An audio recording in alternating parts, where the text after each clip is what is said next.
তো ঈদের তুফান আসছে, তুফানের ঝড়ে আমরা থাকতে পারবো কিনা জানি না।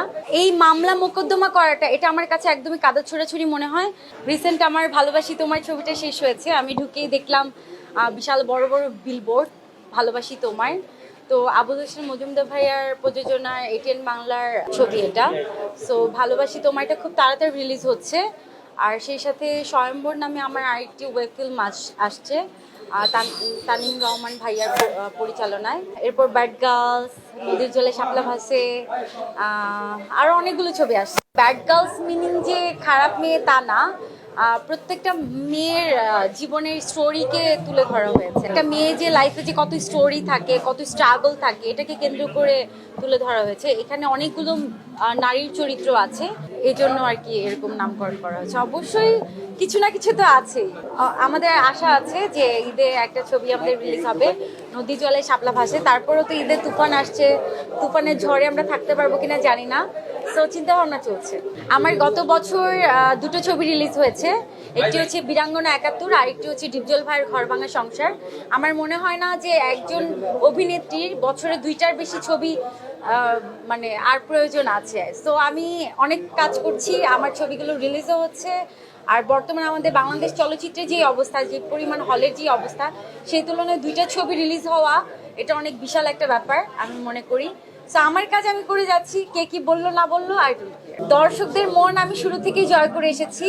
আমার একটি গান আছে দেখনো রসিয়ে, যেটা আপনারা সবাই পছন্দ করেছেন, সেটা প্রায় 104 মিলিয়ন ভিউজ।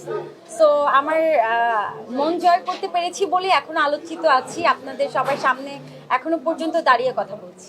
আমি গতকালকে একটি ছবি শেষ করলাম, ওয়েব ফিল্ম স্বয়ম্বর, আর সেই সাথে ভালোবাসি তোমায়, এটা খুবই ভালো একটি চলচ্চিত্র হয়েছে। আর ডিপজল ভাই প্রোডাকশনও তো কাজ করছি, নতুন নতুন ছবি আসছে।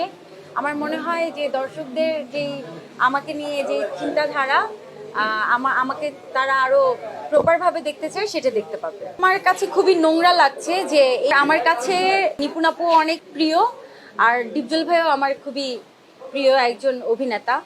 সো দুইজন মানুষই কিন্তু আমার খুব কাছের। তো এই মামলা মোকদ্দমা করাটা এটা আমার কাছে একদমই কাদা ছোড়াছুড়ি মনে হয়। আর যেদিন আমাদের নির্বাচন হয়েছে, প্রপার নির্বাচন হয়েছে, নিপুণ আপু নিজেই কিন্তু জয়ের মালা পরিয়ে দিয়েছে ডিপজল ভাইয়ের গলায়, আর উনি এই রায়টা মেনে নিয়েছিল। এর ভিডিও ফুটেজ আমাদের সবার কাছে আছে, ইভেন আমি নিজেও তখন লাইভ করেছি, আমার ফোনেও এই ভিডিওটা আছে। সো যেখানে উনি নিজেই এই রায়টা মেনে নিয়েছে, উনি নিজেই জয়ের মালা পরিয়ে দিয়েছে ডিপজল ভাইয়ের গলায়, এখন এসে মামলা করার কোনো যুক্তিই আসে না। আমার কাছে মনে হয় যে এই চেয়ারের ভিতরে কি আছে, কি এমন মানে রসগোল্লা যে এই চেয়ারের জন্য এত মামলা মোকদ্দমা করে আমাদের এই শিল্পীদের সম্মান নষ্ট করা, এই শিল্পী সমিতির উপর মানুষের যে একটা মানে বিতৃষ্ণা চলে এসেছে, এগুলো আসলে কোনো মানেই হয় না।